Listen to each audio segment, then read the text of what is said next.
Hi, it's Gadget UK here again. As you can see, looking at something completely different today. My Sky HD box. Second time I've done this in the last sort of 5-6 years.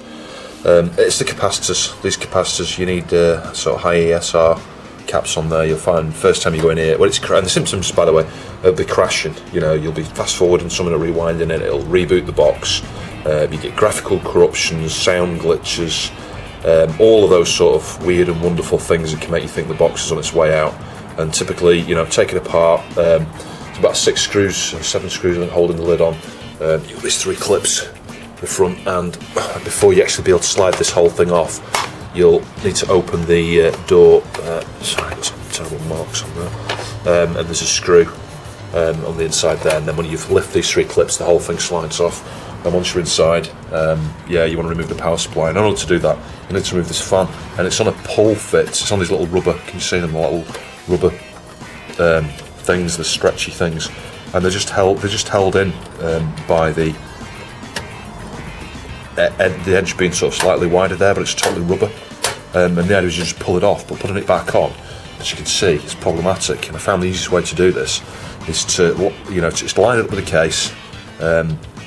I just push them in a little bit, but then sort of hold them out, so it's press it in like that, so there's a gap.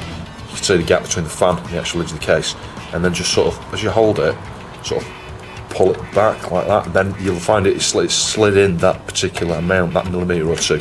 And if you just do this on a bit by bit basis on each side, eventually you'll find it gets you get it all the way through to the other side. And as soon as you see a tip showing like this, just a tiny bit, just put your pliers on it, pull it through like that, so you get the whole thing through there, and then that'll be back on without issue. There we go, that one's done. So you can see that top one there, it's totally flush, and this one ain't got far to go if I just keep massaging it like this. Yeah, so you just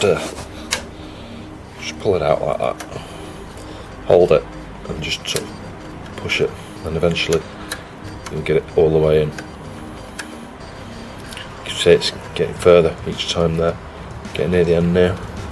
The tip should start to protrude. A minute, there you go, you can just see it. So, knocking the tripod there, see that?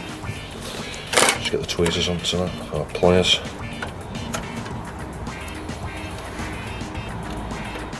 There we go, all the way through. Just pull it. So this top one's done, bottom one's pretty much done. Just pull that through. There you go. So I just got that last one. You can see that last one to do, and I'm done. But anyway, yeah. So yeah, caps.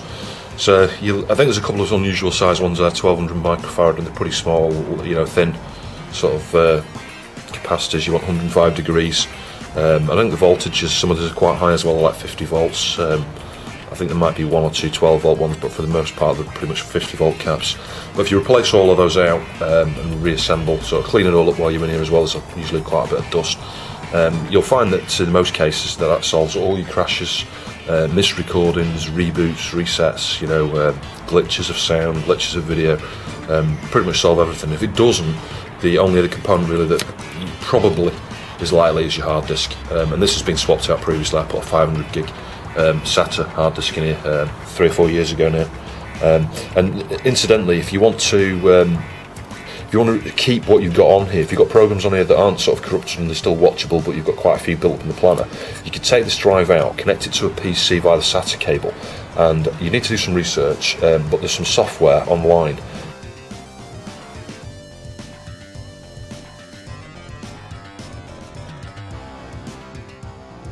that will allow you to download the contents of this and format a larger disk, in my case 500 gig. You know, it'll create all the relevant directory structures and stuff for you, and then you can then copy those video files back. You can't watch them because they're encrypted, obviously, you know, with your, you know, the card that goes with your account, the key or whatever it's used to decrypt those. So you can't watch them on a PC, but what you can do is, like say, extract everything off here, put a new disk, you know, put a new disk in your PC, format it with the special software, and put the files back on the new disk. which is exactly what I did about 3 years ago when this box played up last. And last time it was a combination. They had a load of caps and they were all swollen. And you can see here the tops of these caps were mega swollen, particularly the ones nearest to the this heatsink here with these 3 voltage regulators. Some of these smaller ones, they didn't need doing. These were never replaced, and I've just checked these and they didn't need replacing again. One that did need replacing was, I think, this one over here. I think you can see that. Which was 100 microfarad, and it measured about 76 or something, or 75. It was 25% under what it should be. But all the others I've just checked, I've had every one off, including the ones on this side of the power supply as well, and they're all fine. So in this occasion, I think it's probably either I need a rebuild of the directory structure on here because it's just got a bit corrupt or something, or it could have been that 100 mic cap. I don't really know, but I've just cleaned all this up now, reassembled. But yeah, anyway, I hope that helps you. See you soon.